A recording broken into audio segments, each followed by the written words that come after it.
Welcome to GBM Hangover. My name's Chris. I'm David.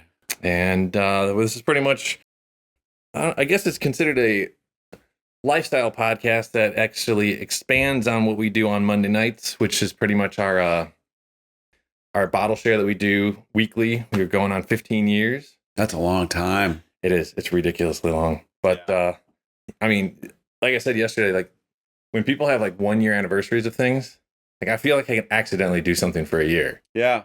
I've had lots of habits that I've accidentally done for a year. Yeah. But 15 years. 15 years. 15 years. And I haven't been around for all 15, but, I've been around for a number now. Quite a few. And, and there's some things that don't last that long. Like I just threw away a bunch of pairs of Bombas socks today. They don't last 15 years? They suck. I swear to God. Yeah. It is actually great when you find a good brand of socks. Mm-hmm. I appreciate good socks. I'm telling you, man, I love the idea of Bombas. Like, you buy a pair. They give a pair to somebody else. Right. But then, I'm thinking today that the Mongolian kids not only now think that the Chiefs won the Super Bowl, right, but now they're getting a pair of shitty socks, too. That's true. Oh, God. The socks don't match the T-shirts they got. No, but the T-shirts will last longer. Yeah. I mean, seriously, like 4 wears, I had to throw them away. Oh, that's no good. That is no good. Well, it so happens that it's Tuesday. Yeah, we're having a so happens it's Tuesday. Bruery so happens. If you like a good acronym, this is a great beer. Yes. This is some solid shit right there. That's some good shit. So, yeah, this is exciting doing a little lifestyle podcast. And we've took a stab at this already. This is our I guess our first shot with some new equipment, and hopefully this one turns out great. I'm pretty excited about it. We put that up and kind of generate a little bit of interest. People seemed interested in it, so that was kind of cool. And I'm interested in it. I'm actually interested in it too. I mean, it's kind of cool that anybody cares. I mean, I think it's one of those things that we're like gonna have like 10 subscribers, if that. Yeah. All 10 of them are gonna love it, and 4 of them come to GBM with us. It's gonna stay. The majority of which, like over half of them, are actually in GBM. Yeah, right. Which kind of like express what GBM is all about. GBM stands for Garage Beer Monday. Started 2009, 2010 between me and my neighbor at the time named Craig. Honestly, it was literally just getting together after shoveling snow to have a beer, and then we're like, you know what, this is fun. We might as well just do this every Monday. We just shot for Mondays because we were both available. Then it turned into trying new beers, going to the store, trying to like see what new beers were on the shelves. And then it kind of has just literally evolved. We brought on Sweem, you joined, and then now we've got 6 people. We just recently had Krupel join, but we started adding food and we moved it inside. So we're not in the garage anymore, but like, yes, it literally happens every Monday. And it's still beer. Yes. So that's good. Still very much beer, beer focused, and just, very much like this podcast, like beer is kind of like the catalyst that brings us together, but then it's developed into so many more things. And obviously, like as a group, we're closer, and, we're better friends, and like we've got the text group, and like, it's basically just us getting together and just trying to like have a good time, get rid of like some emotion, like have a couple of hours a week that's dedicated to seeing our friends, sharing some beer. We do talk about the beer. Then afterwards, it kind of, we have our own conversation. Yeah, the conversation drifts into other topics, and we talk about, what's going on in the world. We talk about what's going on in your day, in your life, and, things like that. And, I think people share things that they want to share, if they're struggling with something, or, if they want some opinions. Sometimes they don't want opinions, but, I think it's great. Yeah, it's a very sort of fraternal experience with, guys getting together and just hanging out and talking about what's going on in their lives. Sometimes it's heavy, but most of the time it's pretty light. And even when it is heavy, we always try to kind of like start cracking jokes and get the person out of that heaviness. We talk them through it, but then, we try to make light of it. And, again, it's like the other day when we talked to the buffet, and like, it's like, dude, it's going to be there tomorrow, and sometimes it's unfortunate that it'll be there tomorrow, but this just, here's your time to like kind of just sit back, relax, and like, talk to us, hang out, have a couple beers with your buddies. To a certain extent, it's a little therapeutic. Mm-hmm. I think one of the things that we've really seen develop over the last couple of years is the fact that it is that fraternal side of things. Of course, when you first sell it to somebody, they're like, "Oh, so you guys just get together and slam a bunch of beers on Monday?" And then, of course, like your wife or your girlfriend could see it as being like, "Oh, you just go get drunk with your buddies." Right. And it's like, it's actually far from that. Yeah, it's really not what it's about. Yeah, because it's actually not that much. We talked about this just the other night. Like, it's really the volume of beer is actually not that much beer. You know, we'll open some real bangers. I mean, we opened some pretty incredible beers. So it's not about hammering back 2 cases of beer. Right. It's about opening some real quality beers, and then we don't necessarily have huge pours of them, but we get to try some really amazing stuff. Kind of back to the core of what it was about. You know, back when you and Craig were doing it, trying stuff you haven't tried before. Right. You know, we travel around on our work trips or whatever, bring back some really cool stuff to share with everybody. You know, things that they won't be able to get their hands on, or you know, things like that. And so we open those up. But I'm drinking, you know, maybe 2 ounces of this or 3 ounces of that. It's not about how many bottles of beer can I put away on a Monday. Right. And I mean, of course, you look at our dead soldier pile and we'll have like 12 bottles maybe, but you're talking like, or maybe 12 vessels. Because I mean, you're talking cans, and then there's 12-ounce cans. Right. 16-ounce cans. Who has bottles anymore? Hardly anybody. Coors. Yeah, right. Yeah. So, I mean, and you think like you're splitting those beers 6 ways. Mm-hmm. And obviously, if somebody else comes, you know, as a guest, or like if we even have more of a core group going forward, if you had 10 beers and they were all 12-ounce beers, you're only drinking 20 ounces for the whole night. Right. So for the whole night. So you're not talking about 3 hours. Right. I mean, that's not that much beer, really. I mean, but again, there's a lot of flavor there. These are some big beers sometimes. So the beer's definitely a big component of it. And it's a reason to come together, but there's more to it than that, you know? So yeah, it's great, you know, and I think it's something more people should do, you know? And what I really love about GBM is that it's every Monday, and, you know, it's like, you know, you take away, where's it going to be? You take away what night's it going to be? You're taking away, like, what are we going to do? Right. So you know what you're going to do. You know where it's going to be. You know what night it's going to be. Really, the only question is, are you going to be there? Right. You know? And so by doing that, you take away all of the choices. So it's just show up or don't show up. Mm-hmm. Yeah. It's almost like church on Sunday, 10 o'clock. You know where it's going to be. You know where it's going to be. You know what we're going to talk about. You know what's happening. Right. So you're going to be there or not. And by doing that, you make it super, super easy for people to just go. Right.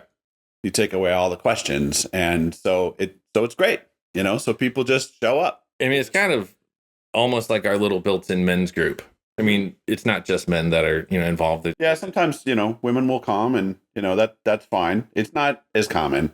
I mean, It's not, but it's also not frowned upon. They're welcome. Absolutely. I have no problem having other people. And kind of think that it would be kind of beneficial, because obviously there's the whole stigma of like guys being able to talk to people, or guys being able to go to like therapy, or guys having someone, and that's why men's groups exist.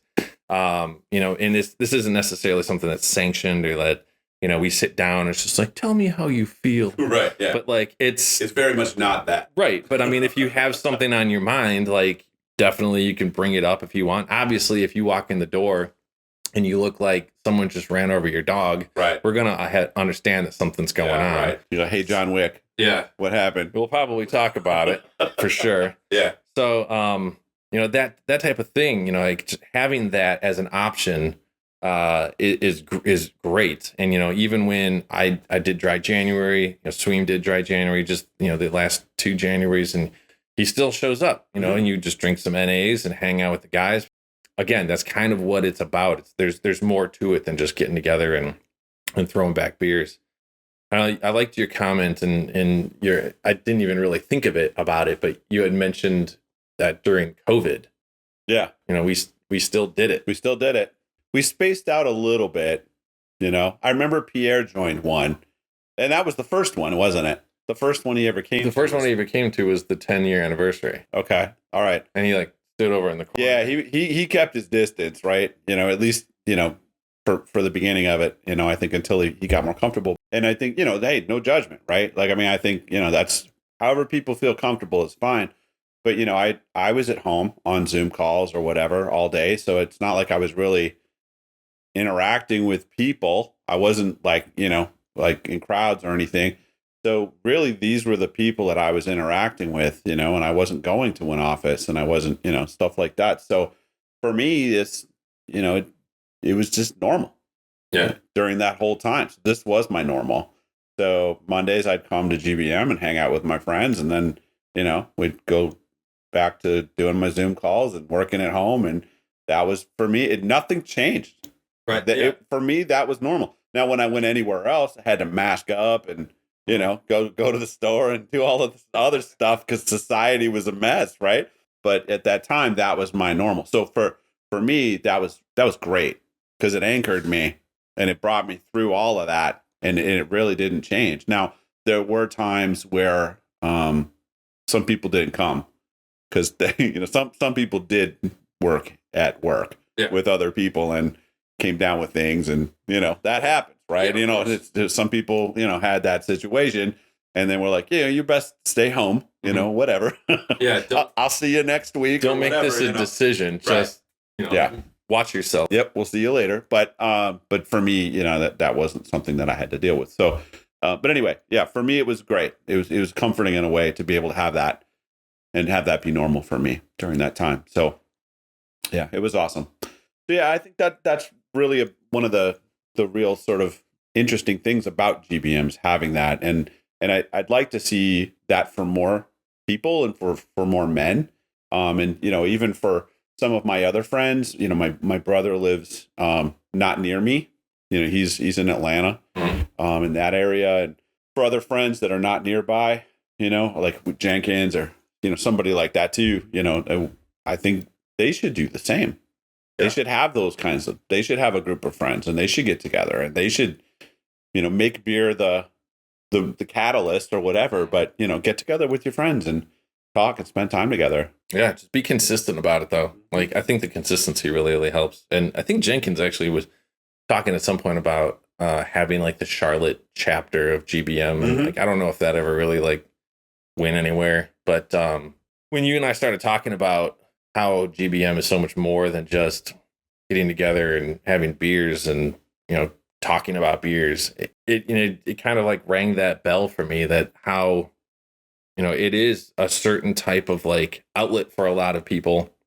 And it can be something that's, I don't want to say therapeutic because it's not like therapy, but it's something that you can count on and you can rely on. And it's almost like, I don't want to say it's built in, but it's almost built into your schedule, like your regime, So that's something that I feel like if more and more people were to be able to find their GBM, maybe it's not on Monday, maybe it's on a Thursday or Wednesday or whatever. I mean, it would be cool to maybe even like connect with those people over at some course of time or at some point where, we hear a success story of like, hey, I just started this up. I think it works out pretty well. Or maybe they've got questions. I don't know. But like, I think that'd be freaking awesome. That'd be really cool. That'd be really cool for sure. Yeah, no, I agree with you because I've actually made friends through Instagram now. It's happened in a couple of different trips where I'll be, it's not uncommon for me if I hit some breweries when I'm traveling. My kids are actually a little sick of it, I think, where, damn it. Yeah, right. I'm like, hey, Dad gets to have fun too, right? But like we'll go places and I'll, we need to get some dinner. Yeah. So, hey, there's got to be a brewery around here that has some food. And so, I'm always hitting places and like I'll hit a place and I'll post a picture of, maybe a beer with the menu or the logo or something like that up on my Instagram. And I'll have people like message me. They'll be like, dude, I live right down the street. Like it's a guy that, and he's like, and I'm like, well, come here, like get over here. Let's have a beer. You know what I mean? Yeah. And that's happened a few times now, And so I think for me, it would be super, super cool as if like somebody did have a GBM at a place that I was visiting and they're like, come to our GBM. We have a GBM going on later tonight. Would you like to come and like come to our GBM? And I'd be like, Dude, yes, I would. That would be so, so cool. Like I would love to come and hang out at your GBM. Like I realize I'm a guest, so you tell me what the protocol is. Like this, I'm the stranger here, so but that is super cool. Like I would love to come and hang out. Like that'd be wild. It's kind of like when you go. I mean, I'm not a professional baseball player, whatever, but like I would just have to assume that it would be like going to play an away game. You see like another stadium and see how things are done there, like the inner workings of all of it. And like, I think that would just be super rad to kind of sit in. Like, I remember being down in St. Louis, one of the first times I went down there, and I came into town on a Wednesday, and first stop was Four Hands, and hanging out, did an interview with Kevin Limp, who owns Four Hands, tasted through a shit ton of beer. And then he's like, by the way, we usually have a bottle share here at like 8 o'clock on Wednesdays. He's like, I've got some bottles on the back if you want to like toss those in, but it'd be cool to have you. So I kind of thought that was kind of neat. And it was almost along the same lines of like every Wednesday, 8 o'clock, you want to show up. It's really grassroots too, right? Yeah. Like in a way too, totally. Which is it's like getting back to like where we came from, which is awesome. Mm-hmm. That's super cool. Yeah. I think bottle shares. I remember saying something a couple of weeks ago to Greg Cook from Stone. He had sent me something to like check out or whatever, and I said I'll have to check it out a little bit later. I'm currently having a bottle share, like my Monday night bottle share, and he's like, "Wow, bottle shares! People still do those?" And I was like, I feel like COVID kind of put a kill to a lot of beer festivals. But then I thought about it more, and I'm like, they have a craft beer scene of anybody that's pretty much younger than, mid 30s to 30, like because of the landscape has changed so much, and just like the market's changed and the drinkers have changed, that not a lot of people, I mean, you're not going to get together and like open up 24 different seltzers. I mean, you could. And I mean, if that's what you end up doing for one of your theme nights for GBM, that's fine. Well, that's a theme night too, though. The beer is still like kind of what brought us together, and like it's still something that we very much enjoy. Although I'm starting to think Walker hates it, but it's something cool. And like for those of you that are listening or watching, whatever medium you decide to pick this up on, for those of you like have kind of kept up with us on Instagram and like maybe saw GBM live or even our after hour stuff, or just even some of the posts of things that we've done.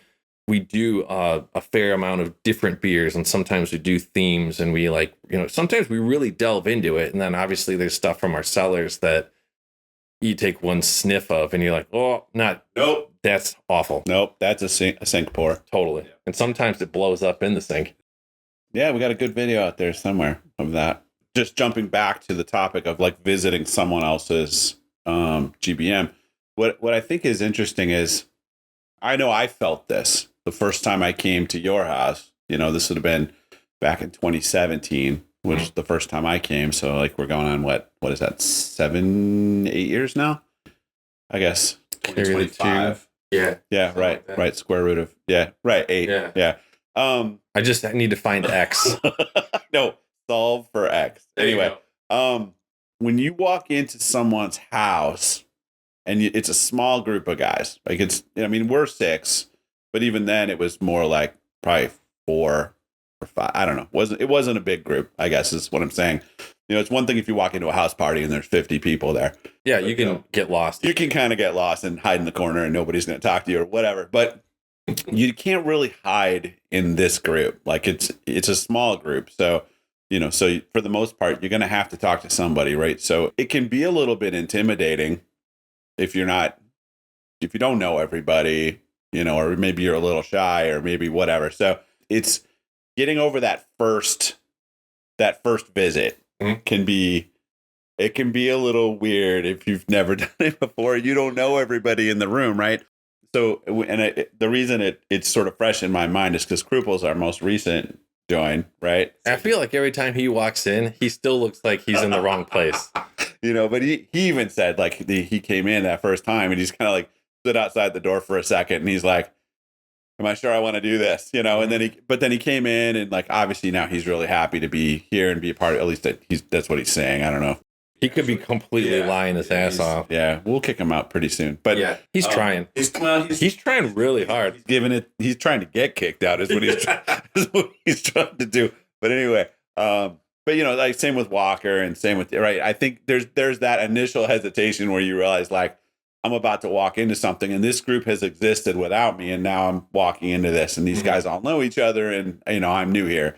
And there is a little bit of an intimidation factor. Now for you, maybe not because it's your house and you started this, right? So you've been doing this for 15 years. So maybe you haven't experienced this, but for the rest of us, like we've kind of, maybe not Sweem either because he came and never left, but but for the rest of us, like that have joined along the way, like there's a point where you kind of go, okay, like I'm going to dive into this pool, but everybody's always been very welcoming and, and we are actually a pretty interesting group of people, like as a group.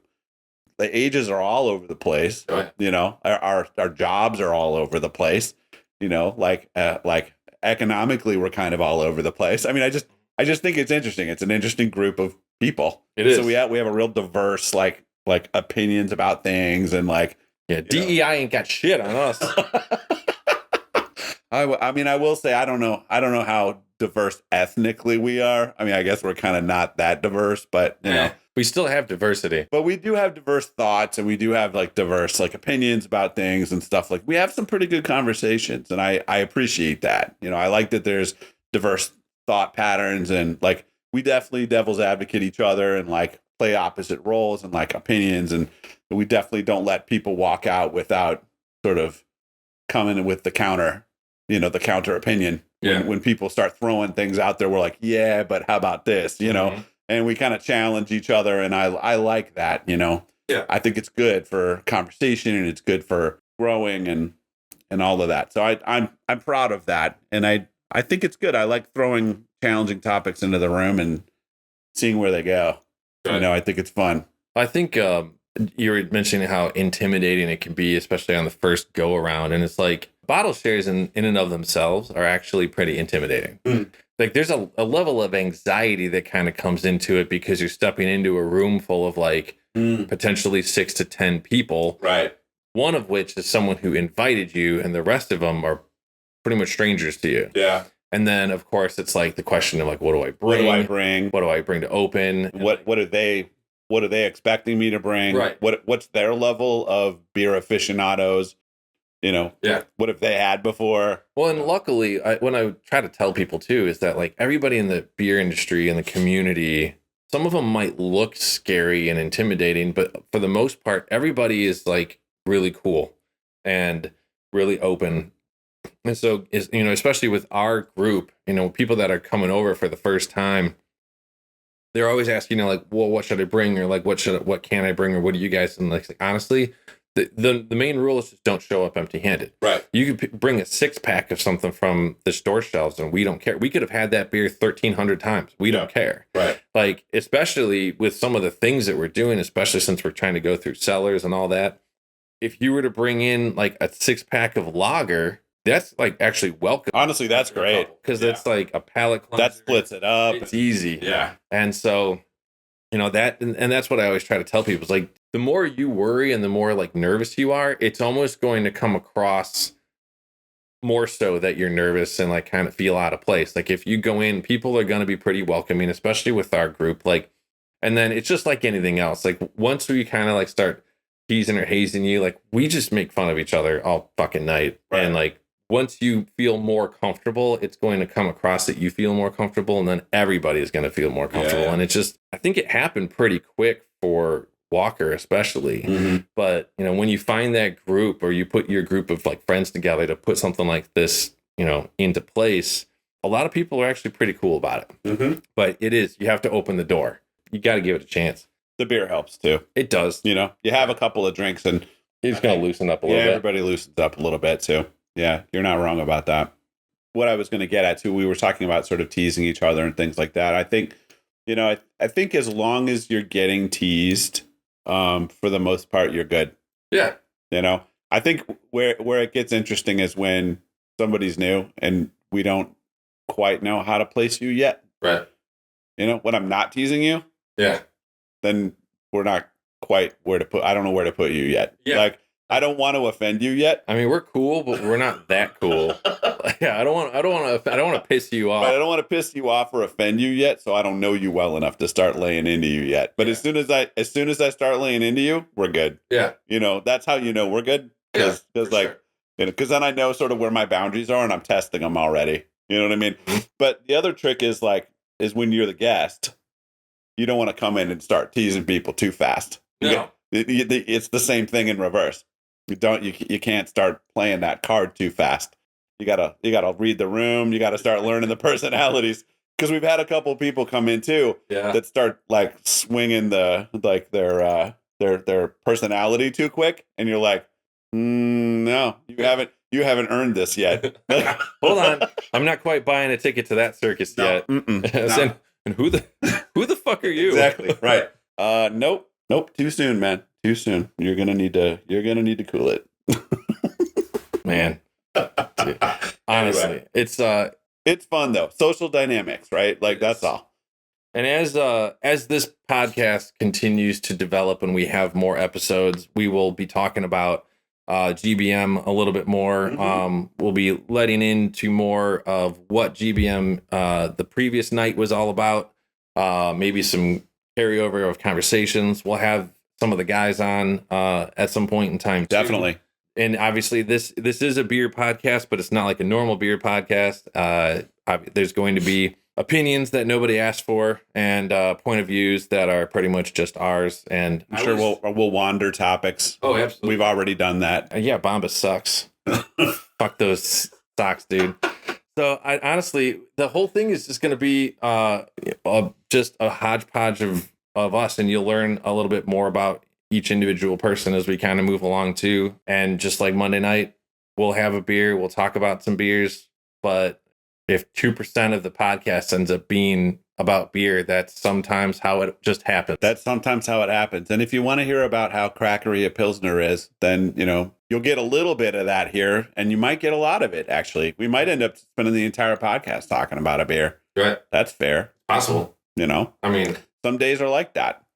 Some days we talk about a lot of beer, and then some days we're like, that's a really good beer. So anyway, what I was saying was, so back to the real thing I was talking about, the things that matter here. Yeah, right. So yeah, I guess you never really know how it's gonna go, but yeah, lots of things we can chat about.